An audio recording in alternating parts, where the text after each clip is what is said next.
Dios. Dios te bendiga, amado y amada. Gracias le damos al Rey por su gran amor, su gran misericordia, por su gran bondad.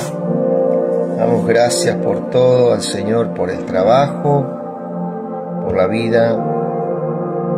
Gracias al Señor por este tiempo precioso en el Señor que podemos estar. Por su gracia, su sangre y su muerte en la cruz, morando en el lugar santísimo, ¿sí? Invocando su nombre desde diferentes lugares, desde diferentes puntos de la tierra. Hombres y mujeres están ofreciendo sacrificios de alabanza, que confiesen su nombre, que manifiesten su presencia en todo tiempo y en todo lugar. Ese es el trabajo de los hijos de Dios, trabajo que hace el Espíritu en nosotros, por su gracia. ¿Sí? Hoy en la mañana mi esposa me trae una palabra que el temor en sí lleva castigo. Cuando nosotros hacemos las cosas por miedo a la situación económica, por miedo, todo tiempo, ¿no? Por miedo a que tenemos todo, por miedo a que no tenemos nada, miedo a morir, miedo a la vida, ¿cierto? En sí eso lleva castigo. Pero dice que el perfecto amor vino a nosotros y nos selló esa verdad en nosotros, el amor, la justicia de Dios, ¿cierto? Nos viste, ¿cierto? Son nuestro ornamento espiritual y ese principio está ahí. Ahora es el tiempo de que ese principio comience a fluir. Sabemos que en esta tierra tenemos que pasar por aflicciones, lo dice su palabra. Pero lo interesante acá es que hoy en día tenemos nosotros un arma, la cual es Dios morando en nuestras vidas. Y eso es muy interesante, en lo cual nosotros, ahí está la gran diferencia, en que todas aquellas cosas, ¿cierto?, que nos causaban temor. ¿Por qué? Porque una de las cosas que hace el pecado, el cuerpo de pecado en el que nosotros estábamos, ¿cierto?, nos azotó tanto tiempo con su esfera de temor, con su esfera de esclavitud, que todavía, aunque sabemos que el perfecto amor está en nuestras vidas, ¿cierto?, ese es como dice que la unción bajaba sobre la barba de Aarón, sobre sus vestidos. Y eso, más allá de lo que la palabra en realidad significa, también es ese mover de ese principio del amor derramándose en todo tu ser, donde va tocando todas esas zonas y donde va afectando todas esas zonas, ¿cierto?, que reaccionaban como una autodefensa en nosotros, en nuestras vidas, ante la inquietud, ante el desasosiego, ante la angustia, ante la desesperación, por ejemplo, ¿no? Entonces podemos notar que esto que se va derramando en nuestras vidas y se va metiendo en todas nuestras, va fluyendo desde dentro aparte. Ahí está, desde dentro va fluyendo eso y se va expandiendo en nuestras vidas, ¿cierto? Que es el perfecto amor, que va echando, es una lucha interior, hay una lucha interior en mi vida, en el cual hay cosas que no quieren,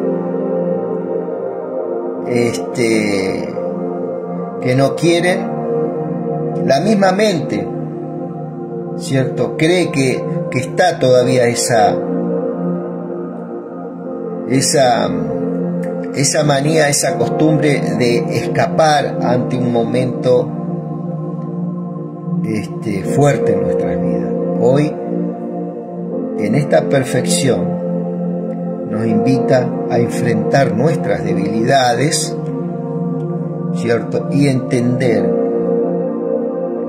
de que cuando uno, por ejemplo, es llamado a la salvación, tiene el llamado a la fe, tiene el llamado a la santidad,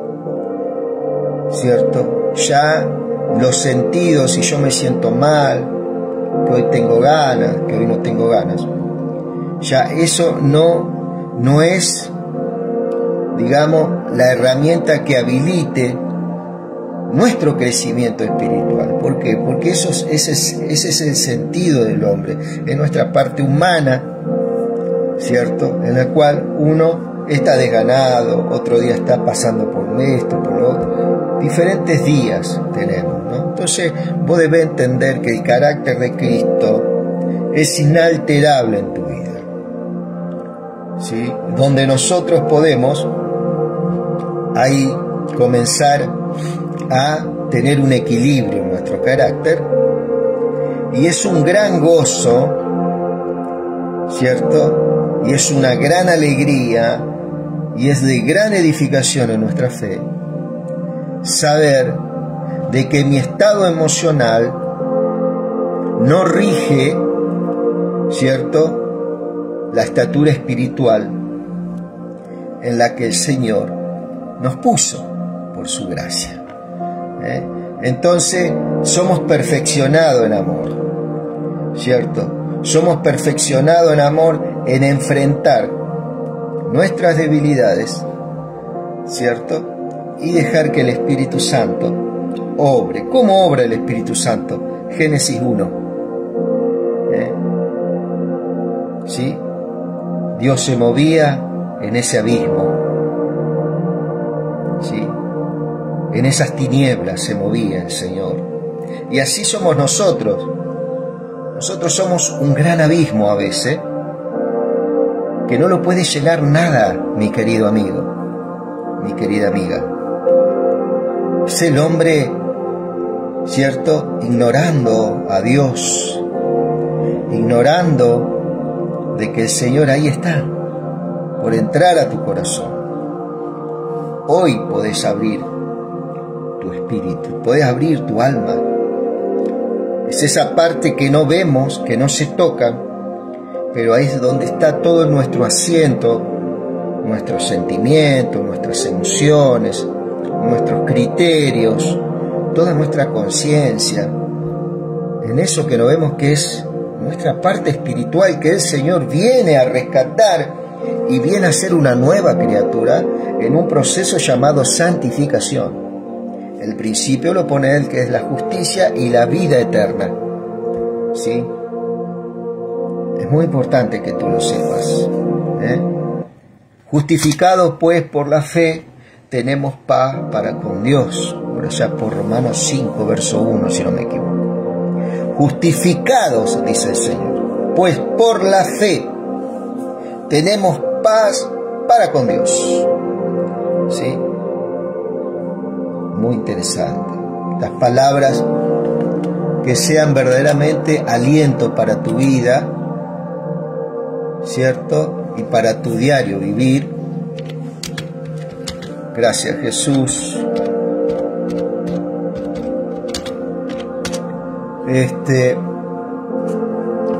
Gracias, Jesús. Siempre hay una palabra ahí, hay una salutación de Pablo que siempre me gustó, ¿no? Está en el capítulo 1, verso 1 de Primera de Corintios.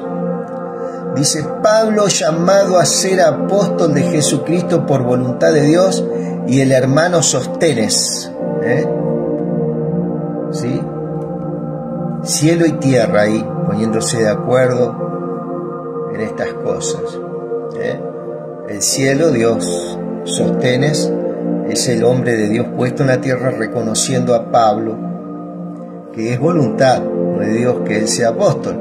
A la iglesia de Dios que está en Corinto, a los santificados, viste que no dice a los malditos, viste que no dice a los temerosos, a los santificados en Cristo Jesús, llamados a ser santos. Ahí está el llamamiento a la santidad. Eso se produce en todo cristiano, el llamamiento a la santidad. Está el llamamiento a la salvación, llamamiento a la fe, llamamiento a la santidad, que involucra a toda la iglesia. A los santificados en Cristo Jesús, llamados a ser santos con todos los que invocan,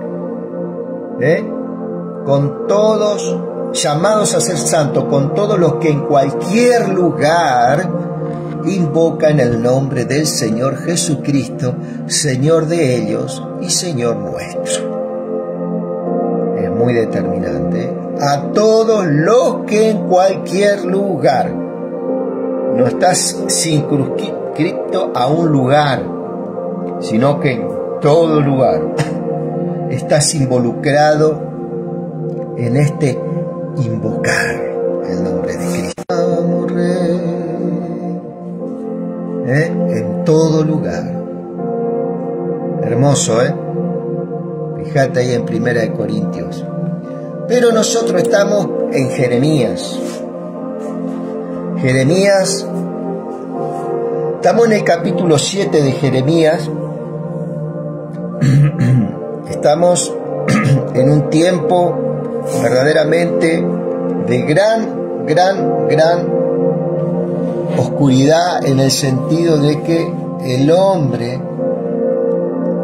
estaba pasando por un proceso en la historia en el cual el Señor, ¿cierto?, hacía un llamamiento a su pueblo a que regrese a Él, a que regrese a Él, ¿sí? Porque espiritualmente sabemos que la autoridad, había una autoridad que había sido delegada en el jardín de Edén,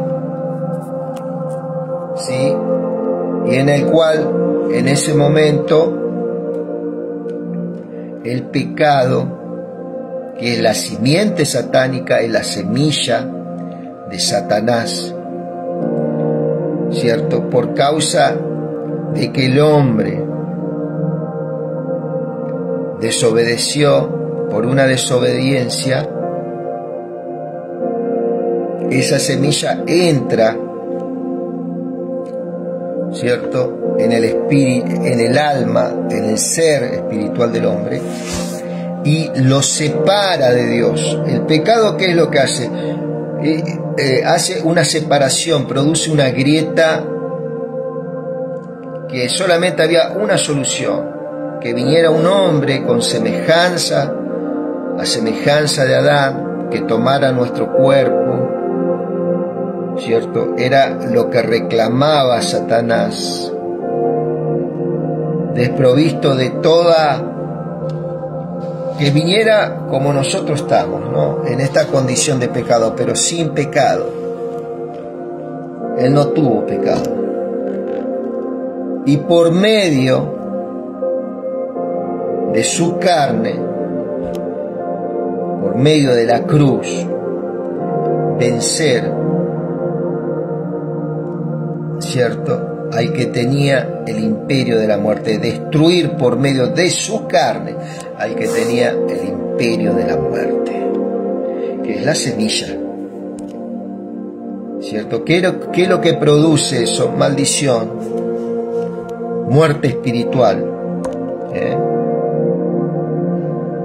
Esa es la esfera en la cual nosotros estábamos en otros tiempos. Pero bueno, este era lo que estaban viviendo muchos de estos hombres. Todos estaban bajo maldición en este tiempo. En medio de todo esto, de esta naturaleza que el hombre tenía y que contenía en sí mismo, que era la simiente satánica, que es el pecado, y la esfera donde habitaba era el cuerpo de pecado, y eso producía muerte espiritual. ¿Muerte espiritual qué significa? Separación de Dios. No es muerte como nosotros conocemos, la muerte física solamente, La muerte física es consecuencia de que entra el pecado, la simiente. Eso produce muerte en los tres aspectos: muerte espiritual, en el alma y en el cuerpo. Cuando Cristo viene, ¿cierto?, y creemos en Él, dice que nosotros somos resucitados juntamente con Cristo. O sea, se produce esta gran gracia en el momento que nosotros, la iglesia, creemos, ¿cierto?, y nos levanta ya con Él. No necesitamos morir o vivir, ya nuestra vida o muerte ya le pertenece en este caso al Señor. Él determina el momento que nos vamos, ¿cierto? Nos vamos a ir en el tiempo perfecto que Él quiera, pero ya nosotros adquirimos vida espiritual. Por tanto, ya no hay más separación. Muy importante. Pero en este tiempo de que, bueno, tenía que haber un templo, en este tiempo que tenía que haber sacrificios de animales, tenía que haber sangre, tiempo de sacerdotes que oficiaran este tipo de liturgias que se hacían, había llegado a un punto de gran degradación en el pueblo en el cual Dios instituyó de que todas estas cosas fueran hechas. Pero dice por allá, por Hebreos, que los sacrificios de animales, la sangre de los machos cabríos, no perfeccionaban a los que se acercaban a Dios. Pero Cristo, con un solo sacrificio, hizo perfectos a los que se acercan. ¿Sí? Esa es nuestra herencia hoy. Esto no estaba en este tiempo. Entonces, mirando un poco, dice, este es el mensaje de Jeremías, dice Jeremías 7, que Jeremías recibió del Señor. Se movían en esos tiempos mucho por profecía, y también los ángeles entraban en algunos anuncios y en algunas intervenciones en batallas, y los profetas cumplían un rol verdaderamente de alta responsabilidad, porque al no estar el texto bíblico como lo tenemos hoy en nuestras manos, el pueblo que se desenfrenaba, dejaba, se desviaba, los profetas siempre llamando a un volver. Este es el caso de Jeremías. Jeremías ya a las puertas de un juicio hablaba, el Señor le hablaba, dice, este es el mensaje que Jeremías recibió del Señor. Párate en la puerta del templo del Señor y desde allí proclama este mensaje. Escuchen estas palabras del Señor. Escuchen estas palabras del Señor. Todos ustedes, habitantes de Judá, que entran por las puertas a adorar al Señor. Esto dice el Señor Todopoderoso, el Dios. Confíen en palabras, no confíen en palabras de los que los engañan diciéndole, este es el templo del Señor, nada menos que el templo del Señor. Aquí está el templo del Señor, ¿cierto? Como esta gente idolatraban un templo, ¿cierto? En una ocasión me acuerdo, los discípulos, ¿cierto?, andaban con el Señor y el Señor le dijo: he aquí, hay alguien más grande que el templo. Lo vamos a buscar, amado. Vamos a buscar.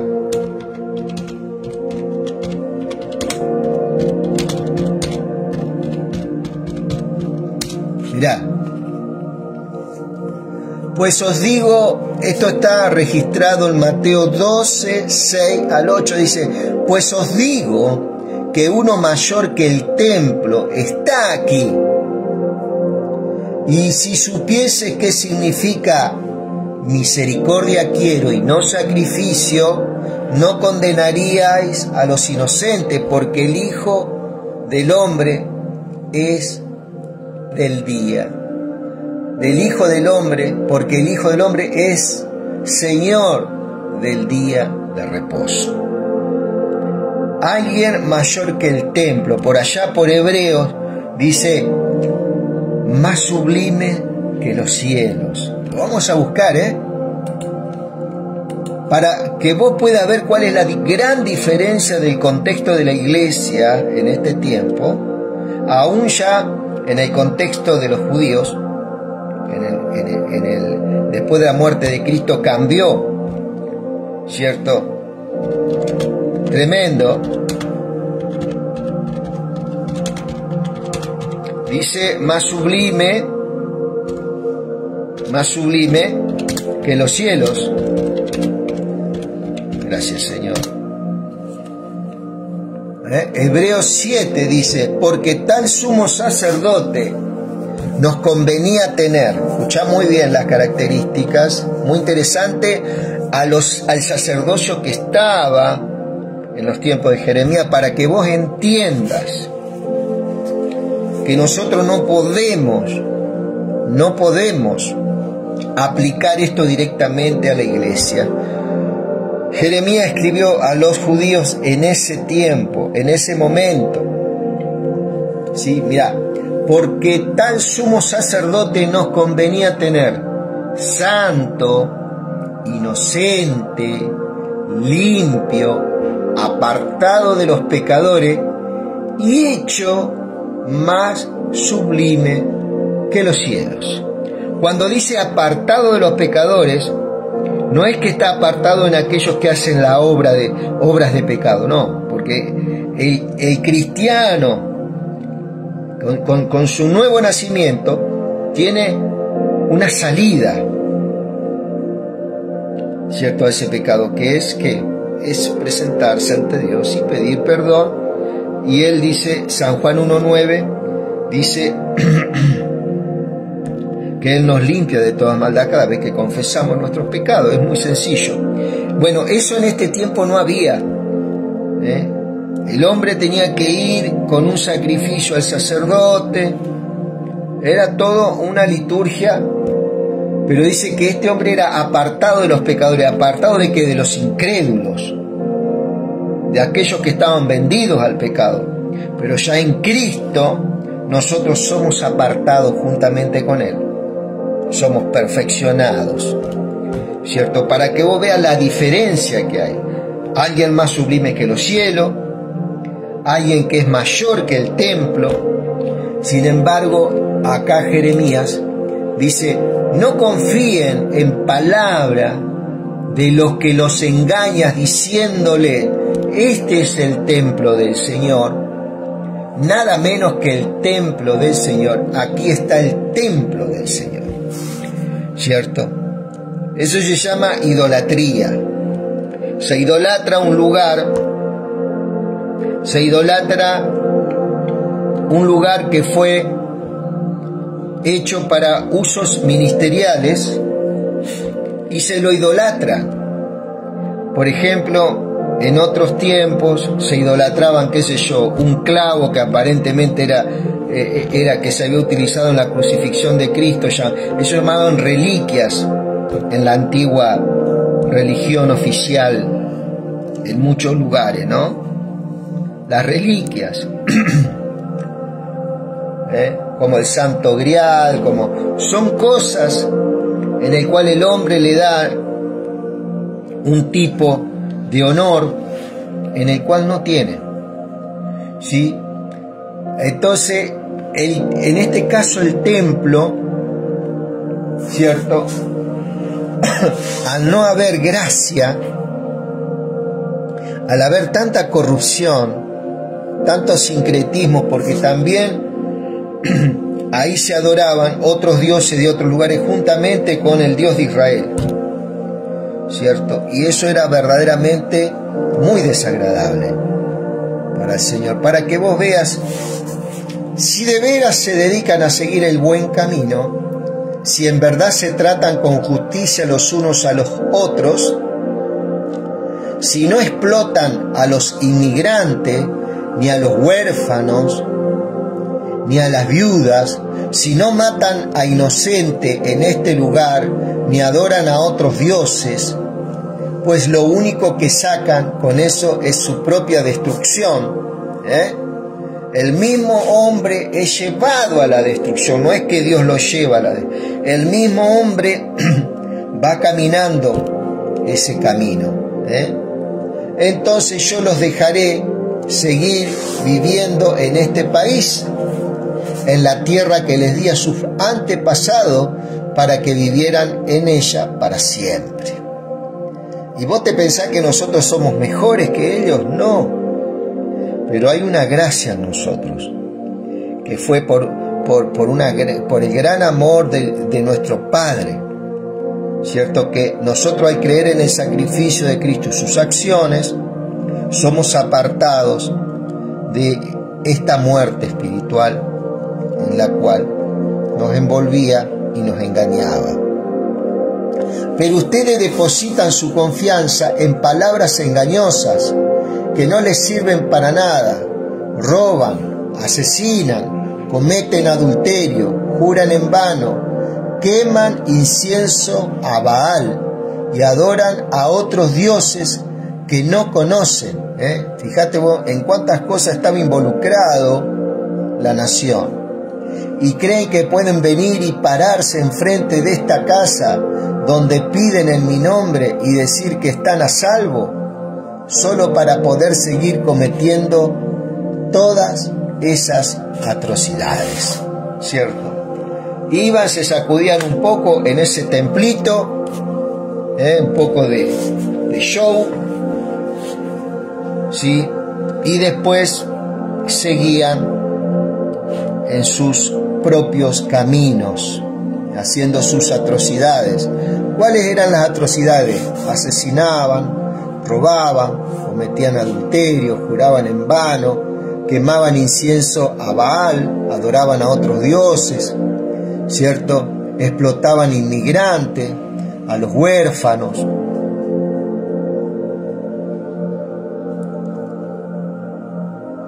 A las viudas, mataban gente inocente, ¿cierto? ¿Dónde está la contestación? Un poquito más arriba, ¿sí? ¿Qué te parece? Muchas veces la gente comete un error por ahí, por ignorancia,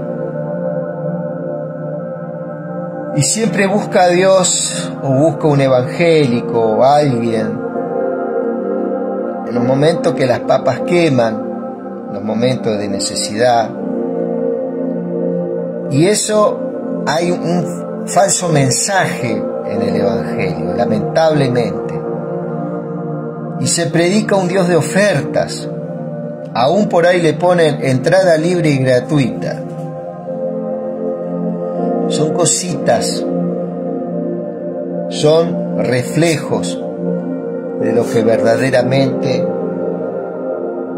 hay en esos lugares, ¿no? Entonces se presenta un Dios milagrero, un ídolo.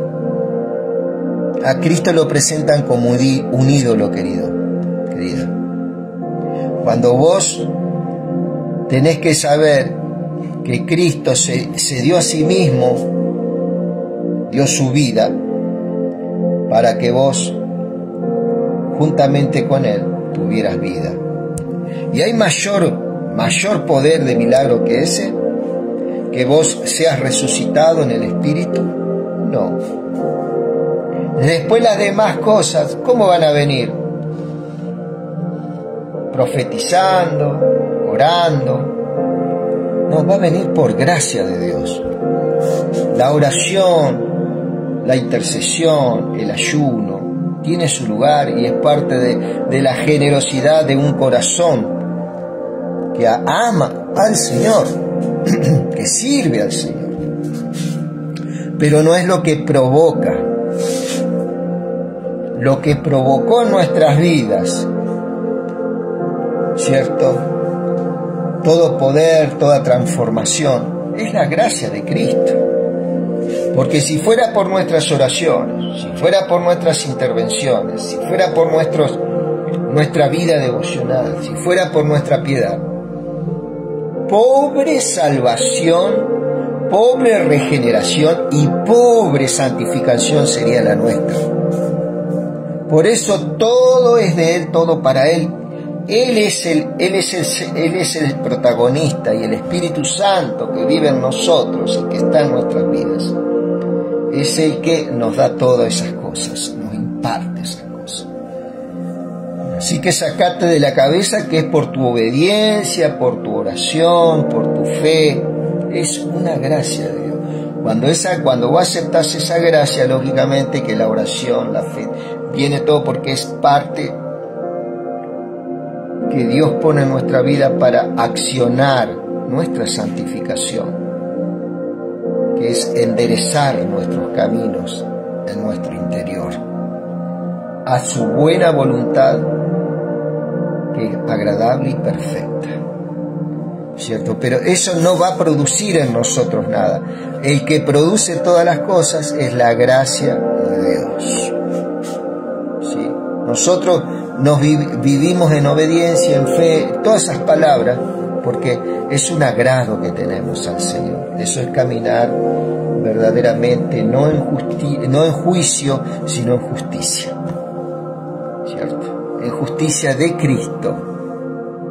Y lo que producimos nosotros, ese es sacrificio, es un sacrificio verdaderamente agradable a Dios, del cual no hay obligaciones, al contrario, viene de una forma muy personal, muy espontánea, y se va haciendo consistente a través de los años, a través del tiempo. Vayan a mi hogar sagrado en Silo, el lugar que al principio yo elegí para hacer habitar mi nombre, y observen lo que hice con él por causa de la maldad de mi pueblo Israel. Acá le está diciendo a los judíos que vayan a Silo, al templo, ¿cierto? Al templo ese, a ver qué fue lo que hizo. Fue destruido por los asirios, amados. Porque ellos también practicaban estas cosas. Entonces dicen, miren, muchachos, sus hermanos tenían un templo también allá en Silo, yo habitaba ahí, mi nombre estaba ahí. Fíjense lo que le pasó. No vas a hacer cosas que a ustedes también le pase, ¿cierto? Y ahora ustedes han hecho todo eso, y aunque les he advertido continuamente, no me han querido prestar atención. Lo dice el Señor, aunque los llamé, ustedes no respondieron por eso. Lo mismo que hice con Silo, lo voy a hacer con este templo que lleva mi nombre y en el que ustedes tanto confían, en el templo. El templo llega a un punto, mi querido, que se te mete tanto el templo que vos confías en algo en el cual Dios no es, en este caso. ¿Sí? Es una herramienta que nosotros tenemos, ¿cierto? Lo mismo que hice en Silo lo voy a hacer en este templo que lleva mi nombre y en el que ustedes tanto confían. Wow. Este lugar que les di a ustedes y a sus antepasados, los echaré de mi presencia, así como hice con todos sus hermanos, los descendientes de Efraín. Siempre me acuerdo de la Torre de Babel también. El hombre se sintió verdaderamente tentado en crear algo que le diera seguridad, donde los planes de él fueran prosperados y donde aún iba a crear un lugar de adoración, ¿cierto? Sin embargo, el Señor hizo una obra, hizo una confusión de lenguas. Y de ahí, ¿por qué? Porque el plan de Dios, ¿cuál era en ese tiempo, mi querido amigo? Uno de los mandamientos, que el hombre se multiplicara y llenara la tierra. Entonces, ¿qué fue una de las cosas que trajo juicio Dios en ese tiempo en Babel, para que vos entiendas? Por eso es interesante tener un panorama de toda la Biblia. La Biblia, léela, estudiala, todo. Varias veces. Para tener una comprensión de todas las cosas, como es tan perfectas las Escrituras. Cuando el Espíritu Santo. Entonces, Babel en ese tiempo, ¿cuál era el tema? Era que el hombre se había parado en un lugar y desde ahí quería hacer algo en el cual Dios no estaba de acuerdo, ¿cierto? La voluntad de Dios era que la tierra sea llena del género humano. Los echaré de mi presencia, dice, así como hice con todos sus hermanos, los descendientes de Efraín. ¿A quién le está hablando esto? A Israel y a Judá. No le está hablando a la iglesia. Dios jamás te puede echar de su presencia en este tiempo, en esta dispensación, porque Él está habitando tu interior. Él vino a morar, no vino a alquilar acá por un momento, y en un momento en que uno se portó mal o pecó, el Espíritu se va. No. ¿Que se puede apagar el Espíritu? Claro que se puede apagar el Espíritu, se puede contristar el Espíritu, pero el Espíritu siempre va a estar ahí obrando en el hombre. Que eso ya entraríamos en otras cosas, en la mente cauterizada, en la mente entenebrecida del ser humano. La perversidad misma lo va llevando a eso. Entonces el Espíritu, ¿qué hace? Se apaga, se contrista, pero siempre va a estar haciendo una gestión el Espíritu para habilitar, ¿cierto? Habilitar una disponibilidad en el hombre en un momento que puede traer grandes cambios en la vida. Y ese hombre, en medio de su perversidad, en medio de su corazón entenebrecido, en medio de ese corazón lleno, cauterizado, ya que no siente nada, que no tiene emociones, que no tiene, ese hombre puede ser rescatado. Y eso es lo que le pedimos al Señor en este tiempo. Que toda perversidad, todo entenebrecimiento, toda oscuridad del corazón, ¿cierto?, sea absorbido por la vida, sea absorbido por la resurrección y la vida. Y que el reino de Dios sea establecido en estas fechas, en esos corazones. Los hijos recogen leña y tú, Jeremías, no ores por el pueblo de Judá ni trates de defenderlo. Hay un tiempo para la oración, hay un tiempo para el ayuno, hay un tiempo para todas las cosas. pero hay tiempos que hay que mirar la palabra. Solamente la santificación no va a venir por la oración, no va a venir por el ayuno, no va a venir por la palabra. Va a venir por la palabra, mi querido amigo. ¿Sí? Y no sos otra cosa, no sos un espectador de alguien, vos sos un partícipe de la gloria de Dios, sos un testigo presencial de la gloria de Dios, sos partícipe de su naturaleza divina en este mismo momento, porque tu corazón, lo que estamos hablando y estamos compartiendo acá, lo está expresando también tu corazón por medio del Espíritu Santo que te habita, y le está hablando, tu ser espiritual le está hablando al Padre. Es muy importante todo esto que te estoy hablando, ¿sí? Entonces, y tú, Jeremías, no ores por el pueblo de Judá ni trates de defenderlo. ¿Te acordás cuando también Dios le dice a Moisés, no ores por este pueblo, Moisés? Levántate, muévete ya, ¿cierto?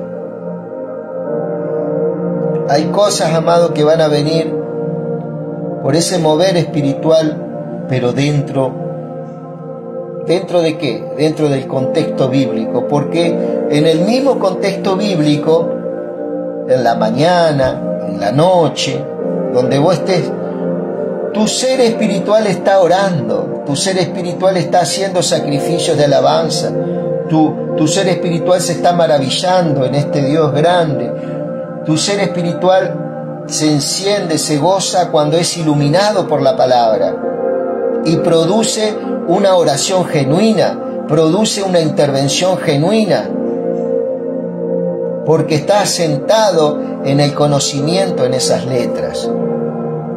Y como el Espíritu Santo fue el que inspiró a estos hombres y mujeres, a vos también te está dando esta gracia y esa percepción espiritual en el cual tu alma es edificada enormemente,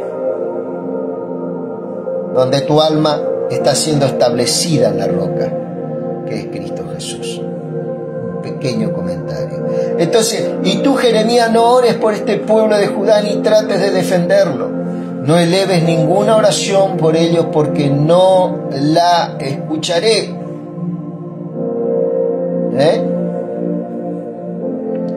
¿Es que no ves lo que ellos hacen en las ciudades de Judá y en las de Jerusalén? Los hijos recogen leña, los padres encienden fuego y las mujeres preparan masa para hacer torta y ofrecérselas a la reina del cielo. ¿Cierto? Esta reina del cielo era una diosa llamada Astarte. Era una diosa de le decían de la fertilidad, de la prosperidad, donde ellos sacrificaban animalitos, plantas, ¿cierto? Y generalmente esta Astarte también era vista, ¿viste? Ese lucero que nosotros vemos en la luna que brilla, que es el planeta Venus. Generalmente ellos miraban el cielo y veían esa luminaria que nosotros acá en la Argentina la vemos cerquita de la luna, y que decía, que es el lucero, qué estrella brillosa. Bueno, esa estrella ellos miraban y decían, ahí está la diosa. Y sacrificaban torta, prendían leña, toda la familia era involucrada en esta liturgia, así dando la espalda al Dios de Israel. Por decir algunas cosas. También dan ofrendas de vino a otros dioses para provocar mi ira, pero en realidad no es a mí a quien ellos están ofendiendo, sino a sí mismos, para su propia vergüenza. Lo dice el Señor, ¿cierto? Así estaba Esta era la situación nacional de Israel en ese tiempo. Por eso, así dice el Señor Dios: voy a descargar todo mi enojo y mi ira sobre este lugar, sobre los seres humanos y sobre los animales, sobre los árboles del campo y sobre los frutos de la tierra. Arderá mi ira y no se podrá apagar. Bueno, en este contexto, mi querido amigo y mi querida amiga, ¿cierto? En este contexto, a ver, en este contexto, seguramente hay un respaldo en los últimos tiempos,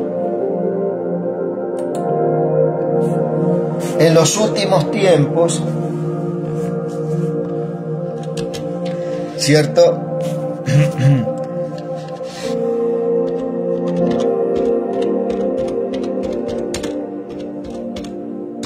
En Apocalipsis creo que está. Sí, creo que está en Apocalipsis. A ver. Aleluya, Rey. Juicios, hay un juicio que es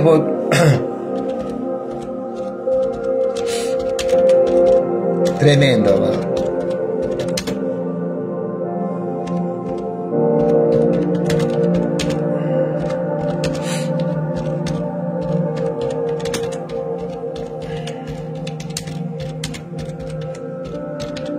Esto es tremendo porque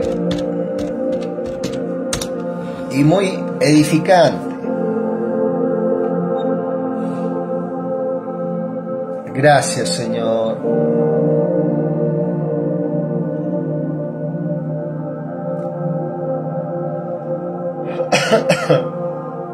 Te adoramos, Señor. Fíjate vos el poder que tiene el Señor, ¿no? En Apocalipsis dice, en la Biblia de las Américas: no hagáis daño ni a la tierra, ni al mar, ni a los árboles, hasta que hayamos puesto el sello en la frente de los siervos de nuestro Dios. ¿Sí? O sea que se venía un juicio contra los animales, ¿cierto? Dice sobre la tierra, sobre el mar y sobre los árboles, ¿cierto? Venía un juicio en toda su fundación.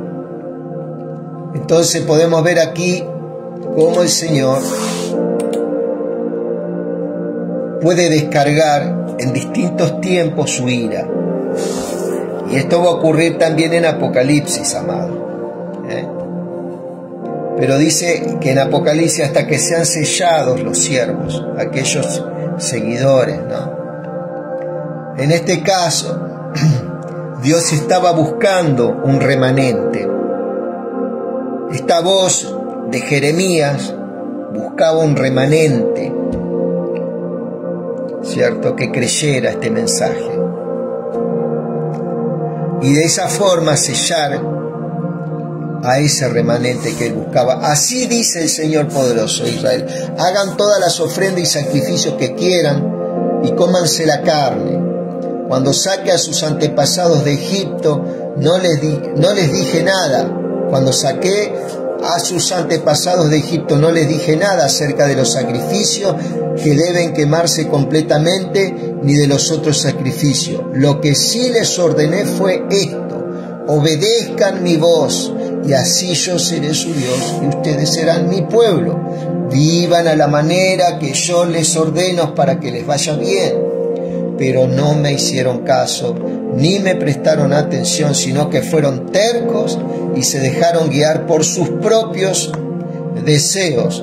Me dieron la espalda. El tema de los propios deseos es un tema que está asentado en el alma del hombre. Es un poco lo que hablamos al principio. Hay días que tenemos ganas, hay días que estamos desganados, hay días que tenemos fervor, hay días que tenemos esa, como que le dicen, euforia, hay días que estamos tristes, hay días que estamos cancelados de una forma o de otra, ¿cierto? Pero el Señor puso el principio en el Espíritu para que ya no nos gobierne eso en nuestras vidas, sino que nosotros desde ese lugar podamos accesar, ¿cierto?, las cosas que verdaderamente van a ir formando un carácter en nuestras vidas, que a pesar de la euforia, a pesar del desasosiego, a pesar de la tristeza, a pesar de la ira, el dominio propio va a abrirse camino, ¿cierto?, por el Espíritu, y va a hacer que esa criatura comience a articular todas las cosas por las cuales fue configurada y alcanzada por el Señor. Sus propios deseos me dieron la espalda desde el día en que sus antepasados salieron de Egipto hasta hoy. Les he enviado una y otra vez a mis siervos los profetas, pero no me han hecho caso ni me han prestado atención, sino que tercamente me han rechazado y se han portado peor que sus antepasados. Tú dirás todo esto, pero ellos no te harán caso. Dios le manda a Jeremías a profetizar, pero él sabía, le decía, no te van a hacer caso. ¿Y eso qué era lo que producía en Jeremías? Santificación en medio de una tristeza, en medio de una gran dolor y una angustia al ver a su pueblo a las puertas de la muerte. Pero esto, ¿qué era lo que producía en él? Producía separación en los propósitos del Eterno. Lo llamará, pero no responderá. Entonces le dirá, esta es la nación que no obedeció la voz del Señor, su Dios, ni aceptó su corrección. La verdad ha muerto, está ausente en la boca de ellos. Entonces Jeremías comenzaba a ver con gran decepción la conducta de su gente querida, y podía empezar a ver verdaderamente el corazón de Dios. Podía empezar a ver la generosidad, el amor de este corazón, y se empezó a alinear a ese amor, sabiendo de que por medio de ese cambio en su carácter iba a traer a muchos un cambio también. Dios estaba formándolo a Jeremías, porque también no solamente iba a profetizar sobre su pueblo, sino que iba a profetizar a otras naciones. Sí. Muy parecido al llamado de Ezequiel. Entonces les dirá, esto es la nación que no obedeció la voz del Señor, su Dios, ni aceptó su corrección. La verdad ha muerto, está ausente en la boca de ellos. Córtate el cabello y tíralo. Entona un lamento en las colinas desoladas, porque el Señor ha rechazado y abandonado a esta generación que ha provocado su ira. ¿Cierto? El cabello era una señal de dignidad, ¿cierto? Pero el Señor le decía, muéstrate como yo estoy ahora, indignado por este pueblo. Entonces, córtate el cabello. Es un mandamiento directo a Jeremías, una señal. Entona un lamento en las colinas desoladas, porque el Señor ha rechazado y abandonado a esta generación que ha provocado su ira. ¿Qué pasaba si Dios no hacía esto? Corría gran peligro de que Israel desapareciera de sobre la faz de la tierra. Así es, amado. De esta forma Dios estaba rescatando un pueblo para Él, un remanente para Él. Y esto impactó después en la historia. Es que el pueblo de Judá ha hecho algo que yo considero malo, dice el Señor. Han profanado mi templo con sus ídolos detestables. Atenti. que pusieron en el templo que lleva mi nombre. Astarte, Moloc, que se sacrificaban niños, eso hacían en el templo. Astarte, prostitución sagrada, cuántas cosas, en el mismo templo. Adoración a Baal. Algo que yo nunca les ordené ni pasó por mi mente. Dice, además construyeron los altares de Tofet en el valle de Ben Hinnom para quemar a sus propios hijos e hijas. Algo que yo nunca les ordené ni pasó por mi mente, dice el Señor. Por eso dice el Señor que llegará el día cuando ya no lo llamen valle de Ben Hinnom, sino valle de la matanza. Y en Tofet enterrarán a los muertos porque no habrá más lugar. Entonces los cadáveres de este tiempo, de este pueblo, servirán de alimento a las aves del cielo y a las bestias de la tierra sin que haya quien las espante. Acabaré con los sonidos de alegría y felicidad y las celebraciones de bodas en los pueblos de Judá y en las calles de Jerusalén.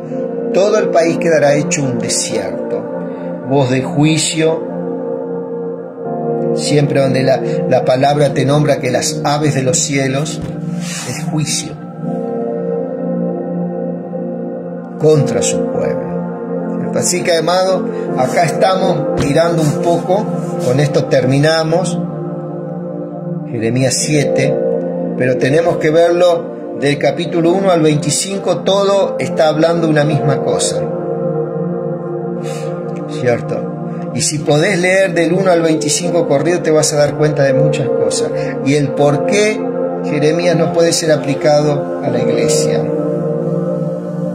¿Podemos sacar verdades fundamentales? Claro que sí, pero no en ninguna manera es doctrina para la iglesia. Las cartas doctrinales para la iglesia: Efesios, Filipenses, Colosenses, Primera Tesalonicenses, Segunda Tesalonicenses, Primera de Corintios, Segunda de Corintios, entre otras, son cartas paulinas a la iglesia. ¿Viste que habla a la iglesia que está en Corinto, a la iglesia que está en Éfeso, a la iglesia que está en Colosas, en Filipos? Le hablaba a su iglesia, directo, eso era para la iglesia, ¿cierto? Pedro, Santiago, le hablaba a la iglesia, a esos judíos que habían creído en Cristo, pero a los judíos. ¿Que podemos sacar principios de Primera de Pedro, Segunda de Pedro y de Santiago? Claro que sí, pero no es directamente a la iglesia. Son cositas que van a ir alineando nuestras vidas. Mi querido amigo, que Dios te bendiga. Un gran saludo, Miguel, a República Dominicana. Y bueno, por ahí tenemos también algunos amigos en Cuba. Damos un gran saludo y gracias por estar, por las oraciones. Y bueno, seguramente que Dios se está manifestando en medio de nuestras flaquezas y debilidades. Su gracia nos perfecciona. Que Dios te bendiga.